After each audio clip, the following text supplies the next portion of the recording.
limited to the European part and no India moved over to the modern industrial world. End of the empire and the withdrawal of the European part from their colonies.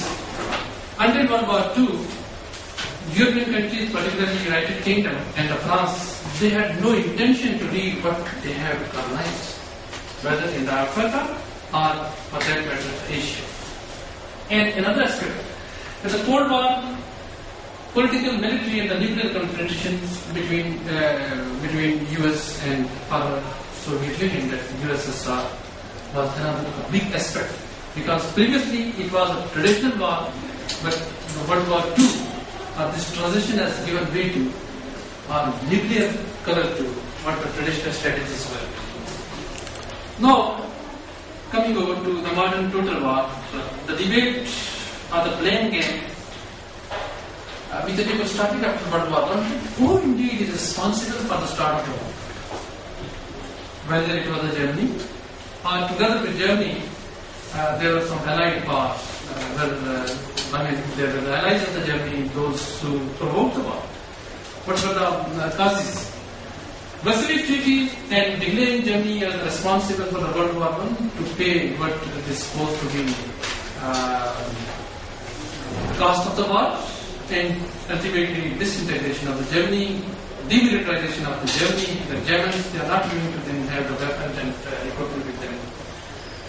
But it has been revealed later on by a West German scholar, the writer, in his book, that what indeed caused this World War I, as per this writer, the Fritz Fischer, in 1967. He said that very important aspect, that the political needs of an autocratic rulers, because he wanted to, once there was unrest, he wanted to do away with the unrest and to stabilize what the German people they were expecting.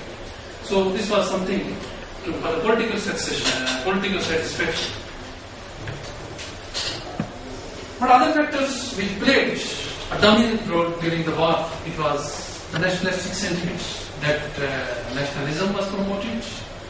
Germans, they were very much, you can say that they believed that they are the martial race, they have the right to rule the world as compared to the rest of the European, or for that matter the Asians or the Ottoman Empire and so on. Then important aspect which I highlighted earlier, that machine gun was invented and with enormous firepower as compared to what it was existing at that time. So some powers, they were interested to test the firepower of this weapon. And indeed the advent of the trench warfare, which was defensive in nature, but it caused attrition. And attrition to a level that the offensive forces or aggressors, they were sufficiently taken aback, they were not expecting. Previously it was the offensive forces, they could do anything, but now with this advent of this weapon, the strategies of the defensive forces, offensive forces, they got failed in front of this enormous firepower. Then two important aspects which took place in the history of the World War I. In between, you can say, that in 1917, United States of America for the first time entered the war. And this was the time that then US President Woodrow Wilson, he gave the 14-point philosophy. And that philosophy indeed was universal in nature, that this philosophy, this new thought, this new vision is going to bring peace in the world in the days to come. In the meantime, the former Soviet Union, then Tsarist Russia, it decided to take an exit from the war. The reason that Tsarist Russia was being succeeded by the Leninist Russia, that is, the Leninist Soviet Union. And they were in the process of changing the ideology for that matter, that is the communist ideology.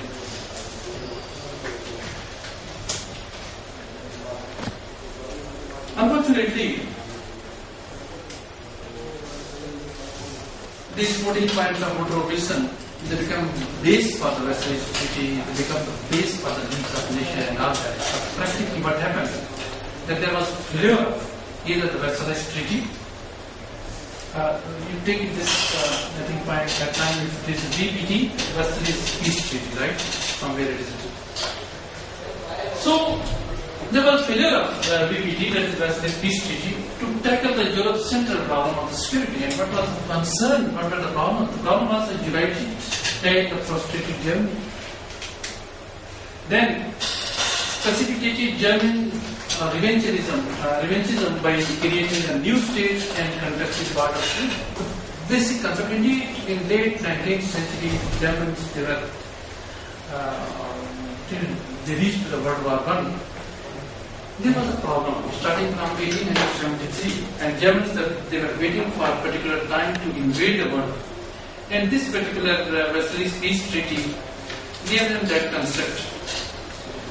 Then everybody is agreed that this period from 1914 to 1945, two schools of thoughts are there. The first school of thought is that this is generally a period which some scholars say that this is 30 years war.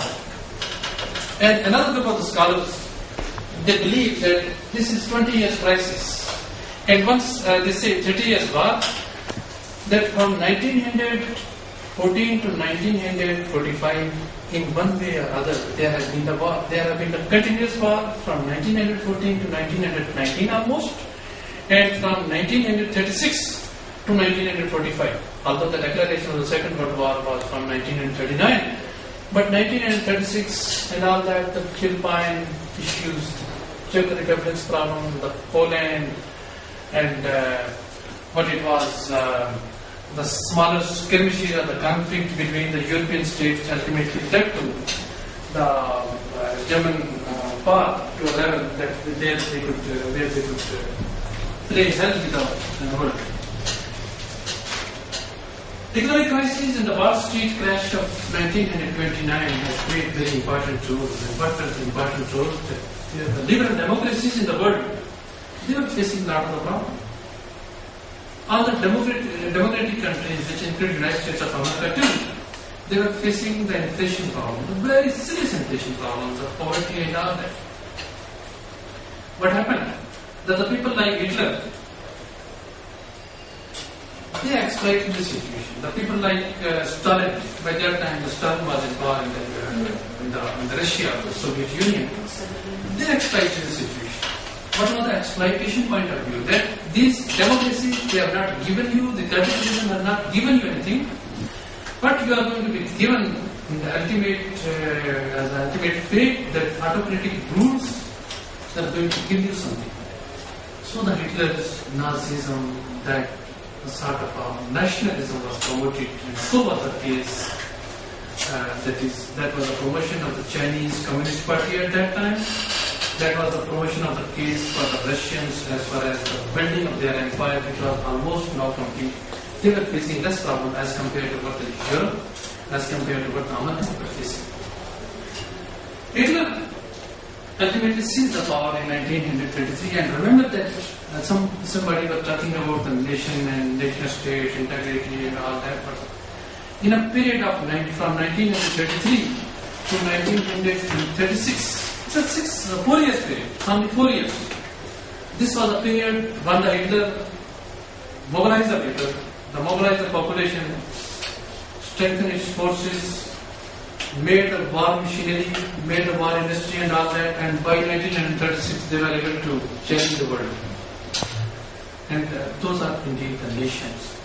Once they get ready for anything, to survive as an independent state with the vigor, with the respect, with the sovereignty, then they don't bother that what they are wearing, they don't bother that whether they have bulk of the money or not for themselves, they always think for the nationalism. So ultimately, in this portion, I would ask you that what was the motivating factor, the nationalism, German nationalism, the Nazism? It was basically that nationalism. Nazism, of course, it was a brutal form, but what promoted them, what provoked them, that was nationalism. As per this writer, A.G.P. Taylor, the origin of the World War II, Hitler was not different than others. Only difference was the philosophy of the Nazis and the Russian supremacy which they had and given today. If you meet the Germans, you are going to find them very different as compared to what the rest of the European countries are. What has happened that in 1936, Germany challenged some of the ideas, and particularly the Munich Agreement took place in 1938 where the UK French with Hitler on a portion of the Czech